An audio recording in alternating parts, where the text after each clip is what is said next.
Iain, good evening. Thank you for sparing the time. Good evening, Linda. Thanks for coming. So, listen, I did some research on you and quite an astonishing background you have. So let me just tell the viewers and the listeners, you're the founder and the CEO of Man Commercial Protection within these fantastic offices you've got in Solihull.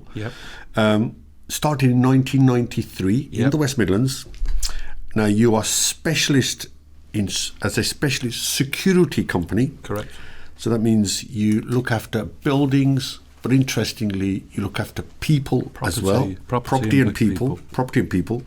Some of the people you've looked after are quite extraordinary. I wouldn't want to get into a dark alleyway with Mr. Tyson Fury. Actually, I wouldn't want to get into a dark alleyway with you, to be honest with you. Good choice. Ocean Colour Scene, Paul Weller, Ricky Hatton, Frank Warren, the fantastic UB40.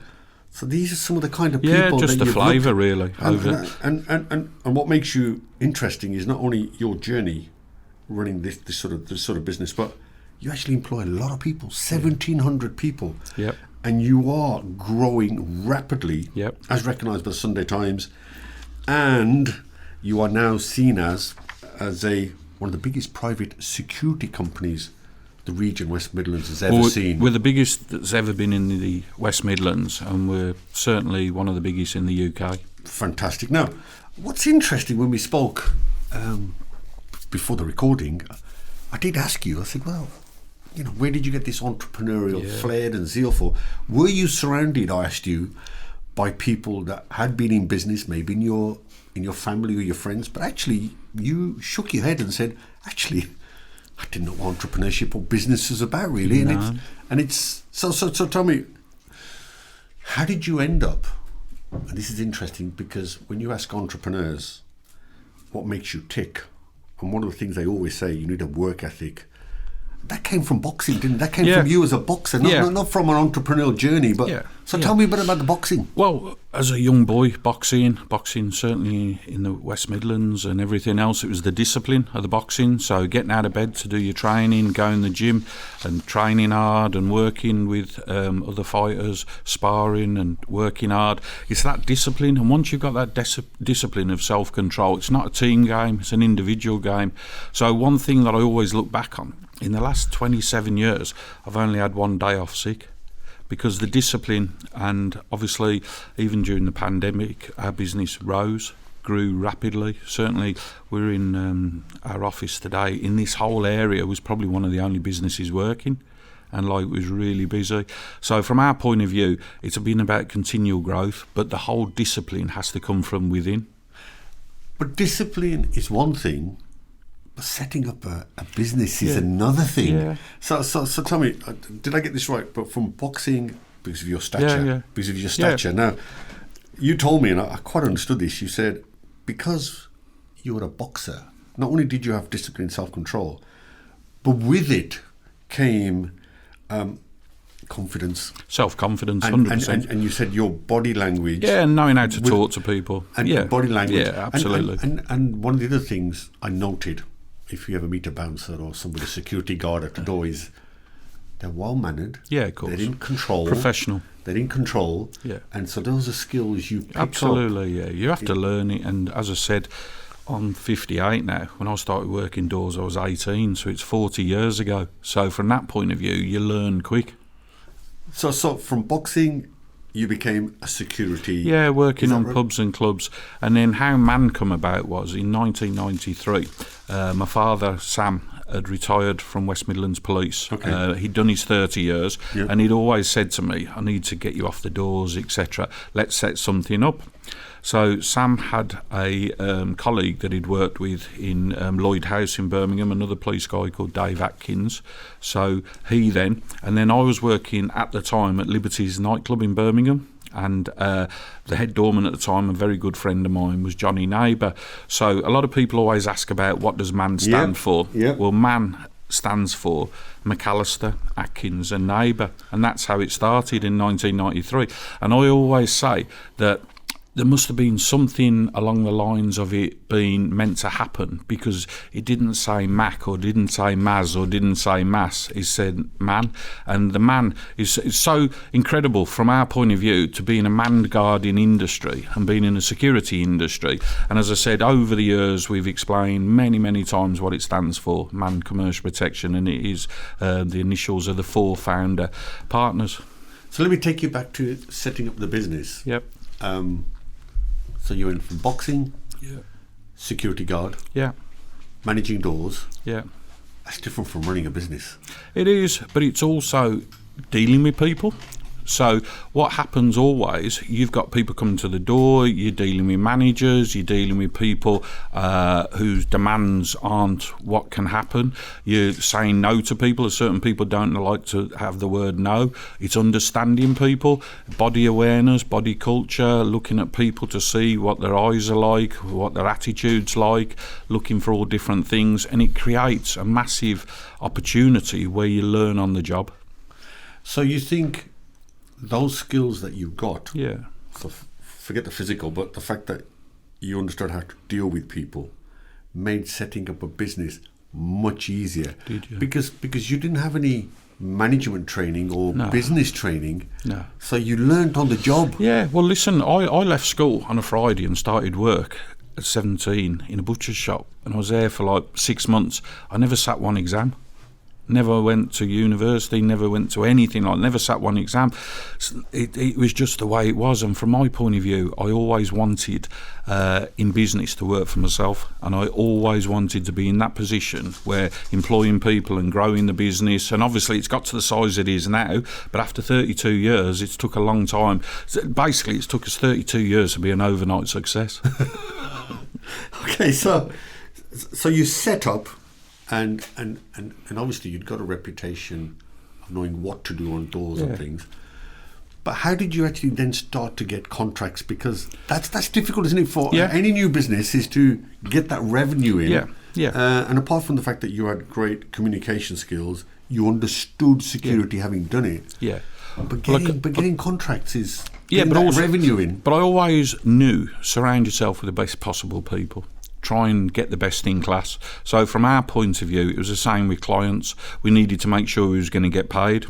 And then we set up in 1993, and then we had a big uplift in 1996 when we was asked to go to a meeting to look after a pop group called Ocean Colour Scene, and that's when it lifted massively. So from 1996, that's when we got into the close protection. That's when we got in. I started working with Frank Warren in 1997, and then that's the progression really. But it was quite interesting because when we went to the meeting, there was an office in the custard factory in Birmingham, and we was asked to go to the meeting. And what happened was, when we turned up, the guitarist in Ocean Colour Scene, Steve Craddock, when we turned up, his dad, Chris Craddock, who was the band's manager, had worked with my dad in the police. So straight away, Chris turned around and said, well, we're definitely going to have these. So in 1996, we went out on a big UK tour. Ocean Colour Scene in 1996 had supported Oasis. They were huge. And what we did as well, we went then straight after the UK tour, which was 9 weeks, we went straight to America and then straight to Japan. And I suppose as this was happening, you're obviously now really full out trying to grow up. So how do you then look, because at this point you've got some really big artists. Yeah. So which means your delivery, your service has to be high quality to get those. Absolutely. So how did you manage to secure people that work with you shared the same high quality? And does that make sense? Because it can go wrong very quickly. Of course it can, but you get the wrong people. You've got to trust in people, and what it is, you've got to create the culture. And the people in the early days that we were working, my dad and Dave Atkins stayed behind. They were doing the back office. Yep. We were doing the work out on the ground, etc. But the people I employed at the time, there's a couple of them still work for us now. And what it is, it's the experience and being able to trust in them. And like, you're only as good as your staff. Yeah. And you said earlier on, as your last event. Absolutely. When people, like, you never ever get to have that cigar moment. You never ever get to have that, because what happens is the moment that show, you straight away then go on to the next one. Somebody said to me that the most successful entrepreneurs are the most paranoid. And what I mean by paranoid is they never settle and We think can't settle. we've got it. Yeah. They always think the next challenge is round the corner. Absolutely. So they'd always, does that make sense? And what I would do, 100%, I would ask anyone to interview my senior leadership team, my directors, anything, and ask them if I'm happy with where we are. Because when people say to you, you've done great, as far as I'm concerned, if there's a ladder, we're only halfway up the ladder. Nice. Now moving on, so you start to grow. Yep. And as you're scaling, you're employing a lot of people, having to pay them much earlier than probably you get paid, I think. Yeah, definitely. So as you were scaling, what were the big challenges as you scaled? Well, it was definitely cash flow. So my wages, which I was doing with the personal security, I was still getting money if I was back in the UK, sparring with the boxing and that. So my money was to get the wages paid of the staff. And the business was a lot smaller then. But interestingly enough, when we started in 1993, we grew quite quickly, and after 6 months we passed through the VAT threshold. And that VAT number we had then is the same one we got now, 32 years later. So that in itself is a big achievement. So was that your first sign? Of growth. Of growth. Yeah. In fact, we've hit the VAT within 6 months. Yeah, absolutely. You're on your way. I'd always wanted to own my own offices as well, because when you rent offices, as you know, you've got dilapidations, you've got all the things. When you hand it back, it's always a pain. It's always great at the beginning and hard at the end. So it took me all the way through to 2009 where I could buy my first office, which we have now, and then that's moved forward to where we own on this site 3 offices. Let me ask you something. We've been talking about people, and how it is all about people. Absolutely. I've been in the music industry, and I used to deal with a lot of artists, a lot of high-performing artists, very creative people, challenging characters, very challenging. So how did you cope with dealing with highly successful people, successful people? In one hand, and on the second hand, you're dealing with their representatives, who are extremely logical and rational. And you've got to keep both parties happy, because both need to be happy for you to secure the contract. Well, we all know with the music industry, it's a totally different industry to most. If you're out on tour and everything else, it's like you're in a bubble. That's right. So at the end of the day, the band quickly, you gel with them. And individually, the 4 different characters all together. So you gel with them. Sometimes a couple of them might be up late. Then you might have one of them want to be up early to go shopping. So the top and tail of it, you're looking after all 4 of them the same. So what happens outside of the gig nights, you've got the book signings, you've got the record signings, you've got all the different stuff that you have to do with the press, etc. So it's understanding, you're learning on the job. And the big thing, it's all about respect. They respect you, you respect them, and it's the experience. And a lot of the experience that I learned, certainly in the 90s, we still use to this day today. So I've seen a lot of the photos where you got famous boxers, or you know when they do it for the public, for the PR. And I see you in the background. Of course, you've got to have security, because if for whatever reason, even if you get a thumb in the eye, even if you get like an incident happens or whatever, the fight could be off, somebody could get cut, etc. The top and tail of it is, certainly with press conferences and weigh-ins and after fights, a lot of people think it's all staged. A lot of the time it's not. The people deliberately don't like each other to build the fight, etc. At the end of the day, it's not the wrestling. This is professional boxing. So here's my question. So I see you in the background. Yep.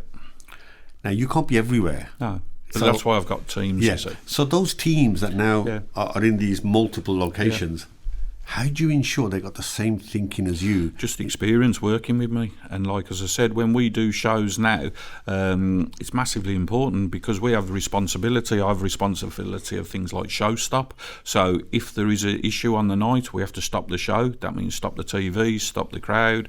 And like when you got the big Wembley shows, 90,000 people, it's a lot of responsibility. And you have a lot of people managing. How many people would manage a 90,000 Wembley show? Well, we'd have a certain area. I know the last time, September, we did Daniel Dubois and Anthony Joshua. We had 250 staff. We had another security company that we worked closely with. They had 250, but throughout the stadium, there'd have been a lot more on all the entrances and search points. lot of responsibility. Massive responsibility, and all going through the communication and all making sure all the radio comms, etc. It's a lot of. You get there, as I said, you get there on a show day like that. You'll start work at maybe 9, 10 in the morning. You won't finish till 2, 3 the following morning. So as you were scaling, yeah, we talked about cash flow. Yep. Were there any other challenges or dark moments you thought, why have I even started this? There must be enough sun. Yeah, but it's like everything else. You need to get a good accountant. You need to get good solicitors. You need to get good people who are legal that can assist you. I've been fortunate for the last 15 years. I've had the same CFO. She's worked with me closely and we've been able to scale. With our senior leadership team, I've got so many people in there that have got different skill sets, and when we do our quarterly reviews, we sit down together and it's all joined up thinking. It's not just me talking, it's all different. They're all invited to speak, and it's working with people.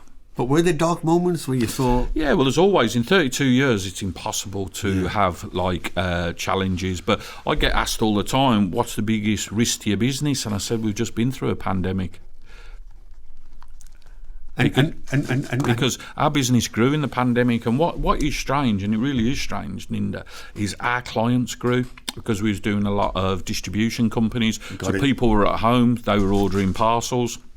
All the big parcel companies we were working for, and what happened was our business grew, the people grew, and from our point of view, the massive thing was it was great in one sense that we were growing. It was terrible because the country was on its knees with the pandemic, but we'd got young girls that were working for us who were apprentices, and they were the only person in their family working. The mum, the dad, the aunties, the uncles had all been furloughed.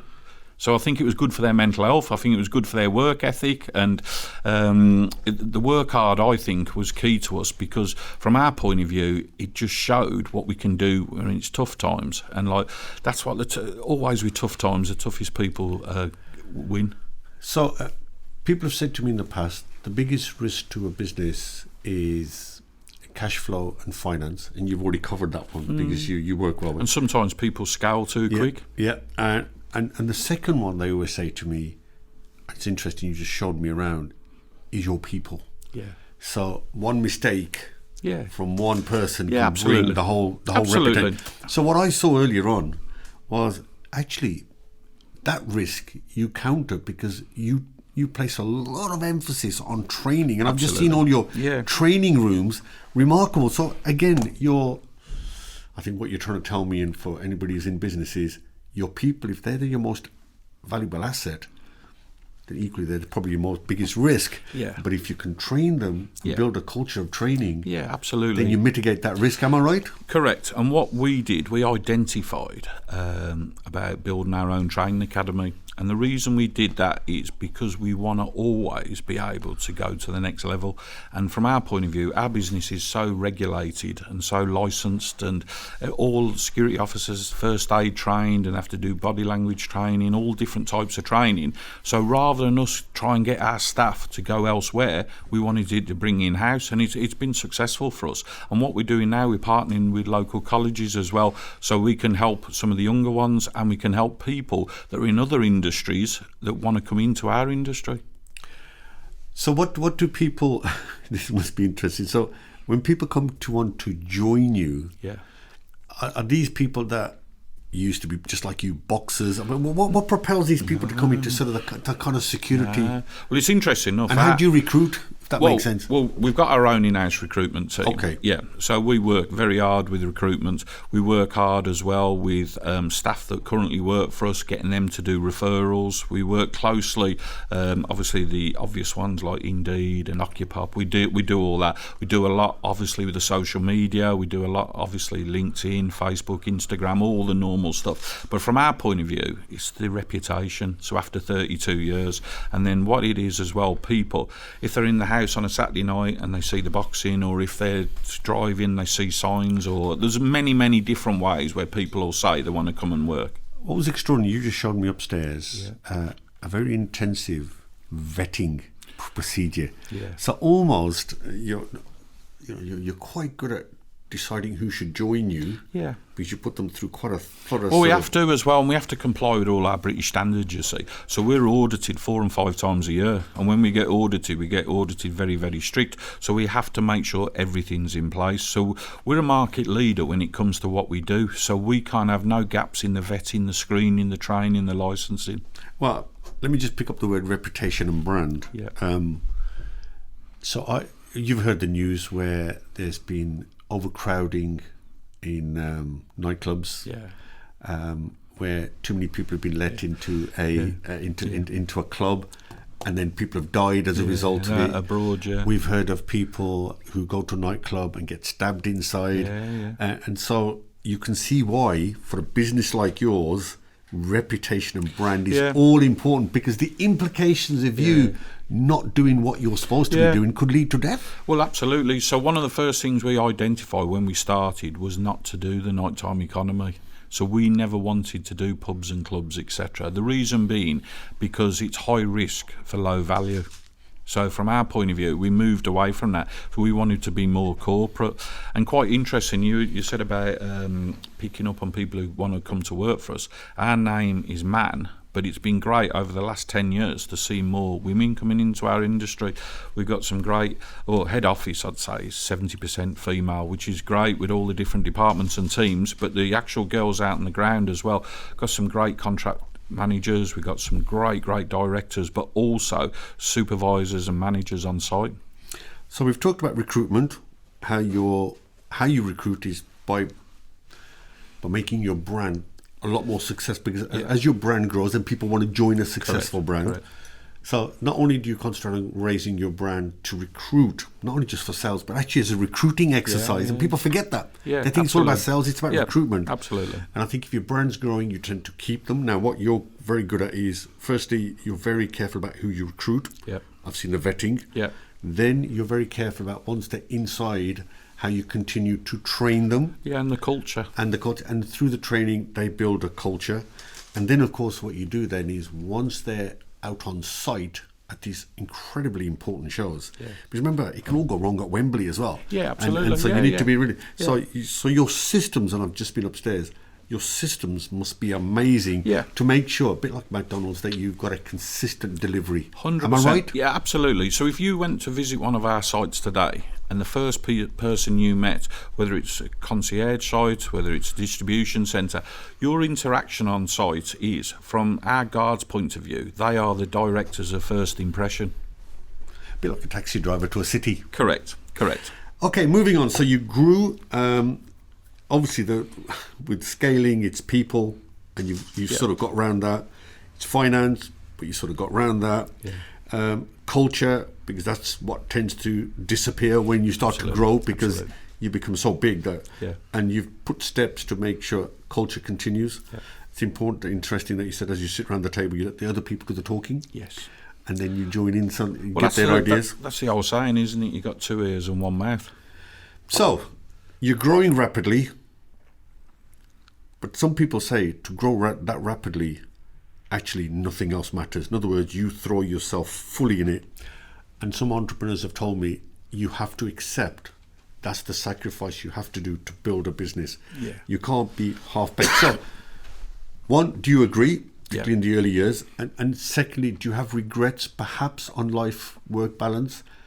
And if you did or don't, what would be your advice, if there is one, about life-work balance? Yeah, it's a difficult one, really. I'm fortunate because my wife's in the business, got my daughter-in-law in the business, and they understand what it's about, really. It's one of them. So when people say it's a family business, at the end of the day, it still is. So not only with our family, but there's other teams that work for us on site who have got family members, sons, brothers, aunties, nephews that have worked together. I think you can't do from zero to where we are without sacrifice.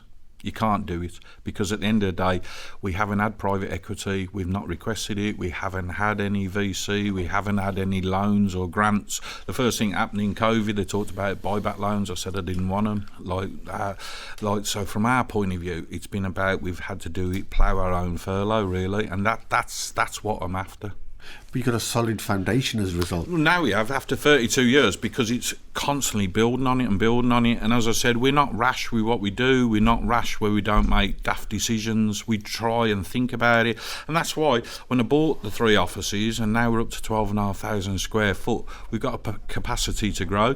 Even tomorrow, we've got the chamber here in the breakfast in the morning. We want to give back as well. We've done many things.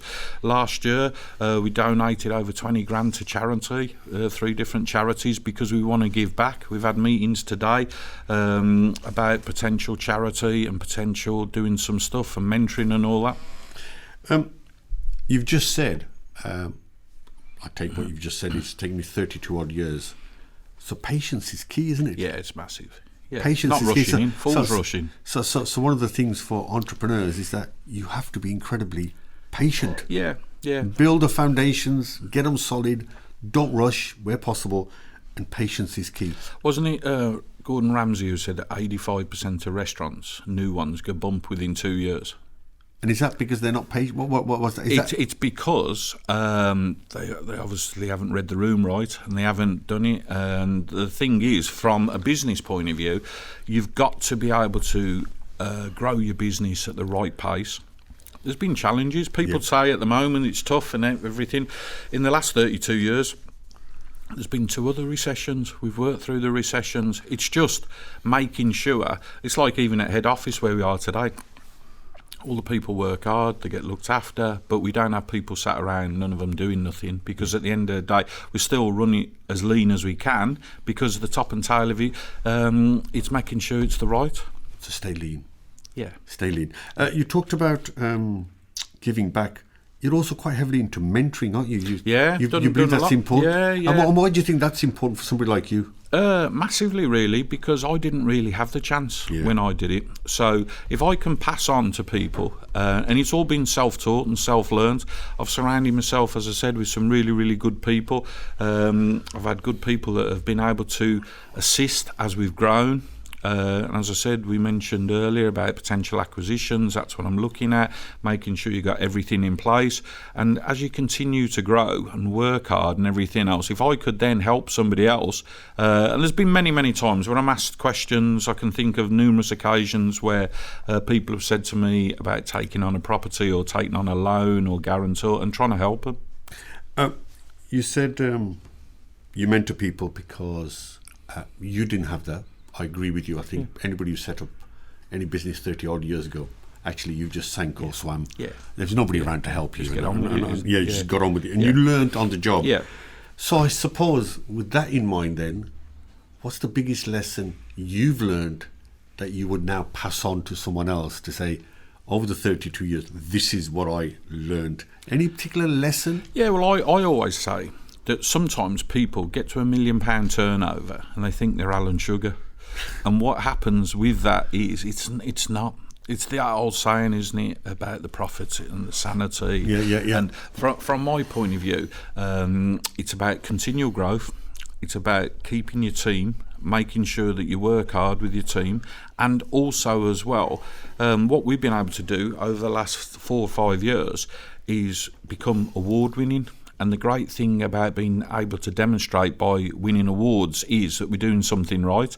And that's why we're very proactive when it comes to all the different social medias, because we want people to tell our story. My understanding now is you've got to, well, you're going to be close to 100 million soon the way you're flying. What's the next step then? Is it acquisition? Is that how you, or is it organic? Tell me. So the last 2 years we've been looking at acquisitions. It hasn't happened for a couple of different reasons. We're currently looking at acquisitions, but organic, we're continually out. We've got bid writers, we've got salespeople. We look at as much as we can about growing. We're forever doing presentations, meetings. I've got guys in London tomorrow. I was in Cambridge last week. We are forever ever looking to grow. So let me ask you something. So somebody might ask, Why acquisition? Why would you want to go down the route? Why would you want to do that? Quickest way to scale, because if you take on companies which have got 10 million turnover, very difficult in this modern day just to pick up contracts for 10 million on turnover. Yep. So to grow and do it correctly, where we would be fortunate if we were to take a company on tomorrow, even if they're doing 4, 5, 6 million, we can build it into ours. And what I would want, when I go on sites, and I do go onto sites and I meet with a team and people say they're proud to work for us, and we make sure we do certain things here that other big companies don't do. We make sure that all the staff get their pay slips 3 days in advance of them getting paid, so they know the wages are right. We do everything with regards to culture.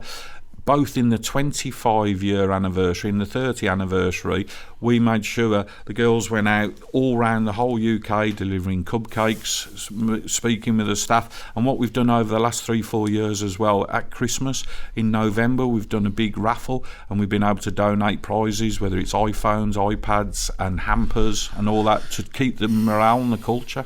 So back to acquisition. So you want to acquire so you can scale quicker. Yeah. How do you look for people? I'm trying to understand the acquisition sort of mindset. Looking at people that are looking to sell for a good reason, and if they've got the right accreditations and the right same type of businesses like us, but a lot smaller.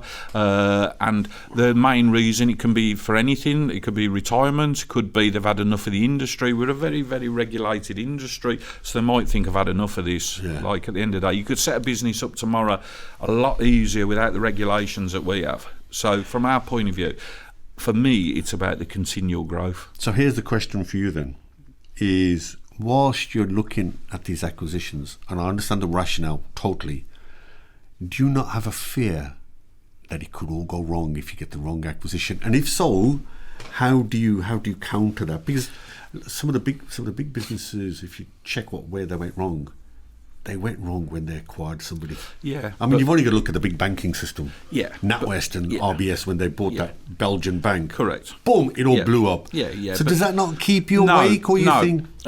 None of it keeps me awake, because it's all done on the due diligence, and it's all done on how you scale the deal when you buy. So you don't put all your money in at the front. It's all done on performance and understanding, and it's learning. I've learned a lot over the last probably 5-6 years. Certainly, we was offered private equity. We decided not to go with it. We was offered decent for 25%. I don't want that. And from my point of view, it's about the continual growth. I don't ever worry, because I take on educated gambles. I don't want to ever be in the position where I would like take a scale up of a business 30 mil, 40 mil. I want to do it certain sizes and grow it. So that's an educated risk, really. Because you've got to take some risk, otherwise you won't move. So it's knowing how to be educated in that risk. Now, you just said you turned down private equity. Yeah. So what is your exit strategy? Well, as I was fortunate to show you earlier, I've got a big sign next door which says there is no end game. And that is something that I've said. I've never ever looked at the finishing line. Never ever give it a second. Never thought about it? No, not once. And I could show you 20, 30 letters we get probably every 2 months where people are saying you're thinking of selling, blah, blah, blah. Never ever look at it. I've got zero interest. So let me ask you, that's interesting, because people say out there, when you set up a business, I hear this all the time. And listen, by the way, this is before you've even set up. They start saying, so listen, have you got an exit strategy? Is this a 5-year project which you're going to exit? I find that quite remarkable, because you want to first grow the thing. Yeah, but do you want to be walking around garden centres every day? Do you know what I mean? Okay. That's fine. That's fine. Okay, so I suppose then the question that comes then is, so you're not driven by an exit strategy. So what drives you every morning when you wake up? Continual growth and being better than yesterday, and making sure we continue. And if we get any bumps in the road for whatever reason, we learn it and we move on, and we're constantly looking at the next thing. I'm forever speaking to any of my contract directors, any of my senior leadership team about the next. And listen, I've always said the same thing. You said earlier about music, and you said earlier about being in the music industry. I did I did 30 odd countries working abroad with bands, etc. I've never in my whole life took a drug. I'm clean as anything. Like pubs that wouldn't get rich on me. I'm clean. I've never took a drug. But I guarantee 100% there is not a drug that's ever been manufactured that can beat the buzz of a deal. Brilliant. So what does no exit strategy? I love the fact that you're driven every morning. I love this, by the way, being better today than yesterday. Correct. I love that. So what does success look like for you then? Success means my brand getting more and more out there, having meetings similar to meetings like this. I've had good meetings today with chairmans and people who are in high positions, got meetings tomorrow.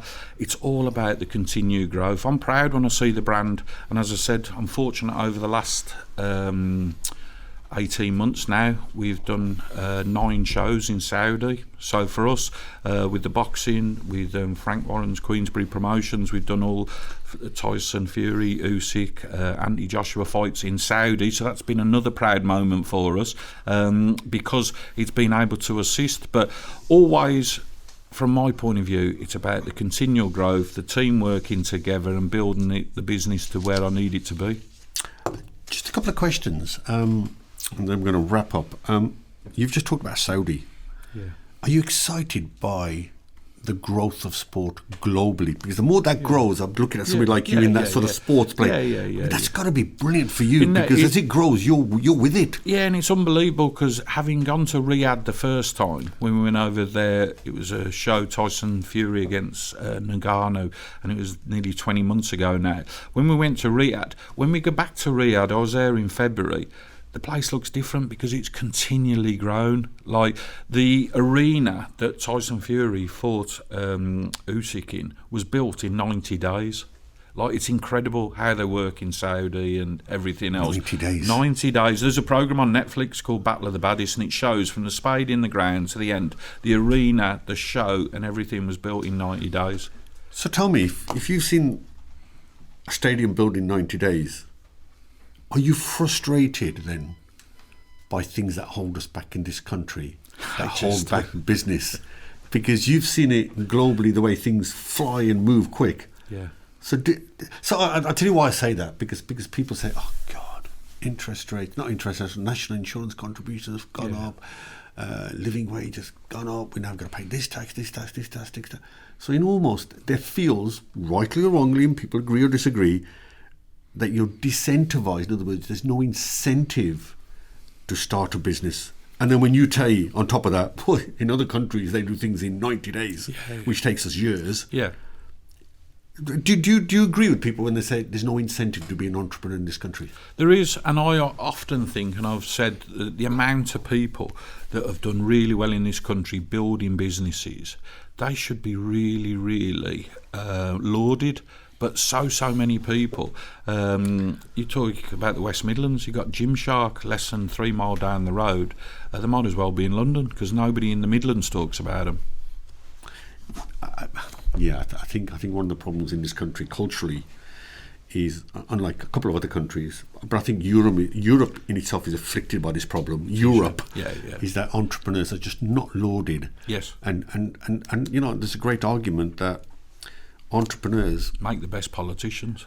Not only that, I think entrepreneurs employ people and probably do more than most celebrities do. Absolutely. Yet we laud celebrities. Absolutely. You know what I'm saying? Yeah, but the celebrity thing's changed, isn't it? Now everyone wants to be famous as an influencer. Yeah. Like many years ago, to be a famous celebrity, you was either a rock star, a film star, a sports star.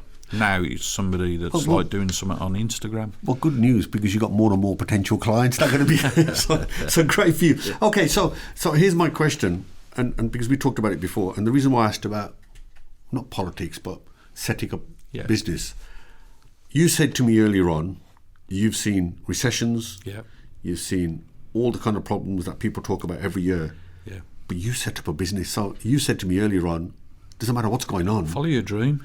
Set up a business, follow your dream. I love that, follow your dream. Follow your dream, because at the end of the day, if that's what you want to do, the worst thing in the world is to turn around in 20, 30 years and say, I should have done this or I should have done that.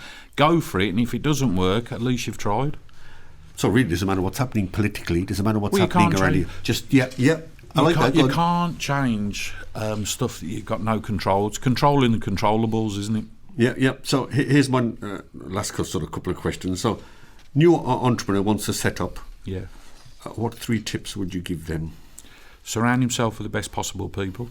Yep.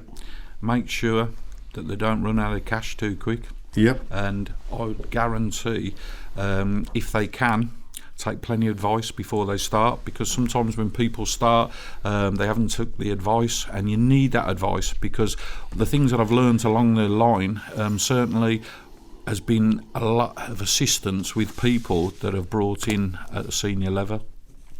A couple of interesting questions, and we'll finish with this. What would you change today in the security business? You've talked about regulation, bureaucracy. And my final question after that is, if you were hosting a dinner party and asked you to bring 3 guests, and you can do this, because not many people can do this. You know a lot of celebrities. You know a lot of sports people. You're meeting business people all the time. So let's go to the first one. How would you change? Does it need changing the security Well, the industry? industry's changing anyway. So we were fortunate 2 weeks ago to hold the BSIA forum here, which is the British Security Industry Association. They had their forum here. So a lot of changes are taking place. So from out, it's more legislation.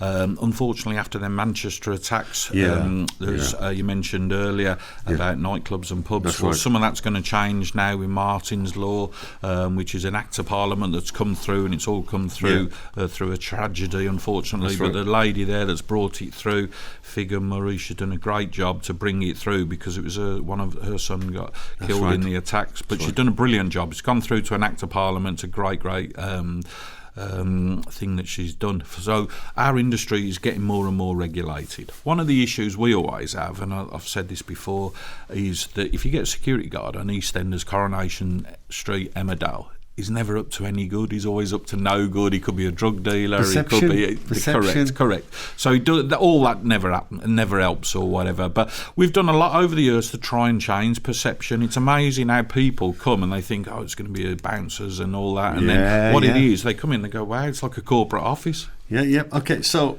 my final question then: you're hosting a dinner party, and you know a lot of people, celebrity sports guys, sports people, business people. Who would you have? Which 3 guests would you have? Well, I've never asked this question before, so it's quite a good one. Yeah, well, look, definitely. Listen, they did many different polls over the year to see the greatest sportsman, and it always comes out as Muhammad Ali. I was fortunate to meet Muhammad Ali, but he was at the end, really. But in his prime, he'd have been incredible when you watch some of the stuff, and like you can only be the greatest for one thing, can't you? Because I could see Tyson right behind you. Yeah, well, Mike Tyson. I was fortunate to work with Tyson a couple of times, and unbelievable to watch him train and to do. He come over in the year 2000. Frank brought him over. He fought in the January in Manchester, then he fought in the June in Glasgow, and it was great to watch him. To watch him train as a boxer and everything else, poetry in motion, like unbelievable, the speed and the power. So that's your sports person, celebrity, and you've worked with lots of them. There's that many, probably. Is the third one a musician? No, business person. Oh, right. So the celebrity could be musician. Yeah, well, celebrity. Well, if you've got the greatest in the celebrity, you might as well have the king, Elvis. That's a good one. That's quite a good one. Now, he would have been interesting to watch. Okay, and business person, anybody you followed, you thought, wow, this is a good journey. I'd like to know a bit more. I've watched a lot of business programs. And one thing I've done with podcasts and everything else is been able to watch different business people. There's a friend of mine. He was CEO of a big company called Staffline. A guy called Andy Hogarth. He's a great business person. He owns Hogarth's Hotel in Solihull, Stone Manor in Droitwich. But he's a good guy, and I've spoke to him about business, spoke to him about acquisitions over the years, so he's somebody that I respect. Okay, so I'm just going to wrap up here, and then tell me if I've said something wrong. It's interesting, your journey. You talked about discipline, self-control, confidence. That came out of being a boxer. Through boxing and through managing doors, you start to understand how to deal with people. Dealing with people is the biggest, I think, skill set an entrepreneur should and could have. Well, you watch a lot of people these days, especially the younger generation, they haven't got where they can look you in the eye. They haven't got a firm handshake. They haven't got, because it's all guided by a mobile phone. So you've talked about understanding people, understanding attitudes. You learnt on the job, but you surround yourself with really good people. You've got to trust people. Absolutely. You've got to create that culture. And I love the fact that you said you have yet despite 30 odd years, had that cigar moment. And you think that's important because I think it's massive. The moment you have that cigar moment, it's probably the end. Correct. You talked about never being happy with the current status. You want to be better the next day. We talked about potentially, what could be the problems with scaling up you're looking to acquire at the moment. Cash flow is always important. Talent management's really important. Respecting people is important. And surrounding yourself with really good professionals. You talked about the biggest risk potentially is your people, but then you counter that with quality. You talked about your own training academy. You talked about having really good vetting on who you recruit. If you get that right, your brand increases, your reputation increases. I love the one when you said look at risk versus value, decide how those come in. You talked about as you scale, you need brilliant systems because you need consistency of performance, and particularly the way you deal globally. You said important for entrepreneurs is patience. Yeah, massive. In terms of managing a cash flow, stay lean. Make sure you don't have more of an excess. I love the fact that you mentor people because when you set up a business, there was no such mentoring. There was no one there, And so I think it's a great way of giving back. You also said never be satisfied even when you hit your first million. That's nothing. You talked about growth, but looking after staff is the only way you're really going to grow. We talked about the pros and cons of acquisition and how you do it and why you do it. You talk about risk taking, but make sure it's educated. You don't risk, just take risk for the sake of it. You also talked about if you get your branding right and you're placing a lot of branding by it, you get a chance to meet new people, recruit new people, and then pick up new contracts. We talked about now the globalization of events, which is great for you. It's massive, So what it means is people have always got to think global. Correct.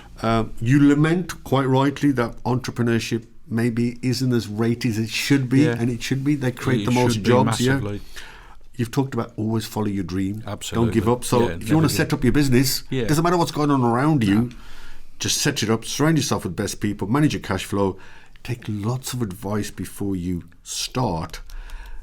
And I love your other comment. The journey just continues, continues. And as long as you enjoy it, you'll continue to grow. 100%. And listen, the top and tail of it is just work hard, enjoy it, and just keep going. Well, Iain, I've been enthralled by your offices and all the people here. I can see these fantastic portraits of all the people you've worked with. And so congratulations. And let's continue to stay in touch because I think I'll be watching on how you continue to grow. And thank you for your time today. Thank you. I appreciate it. Top man.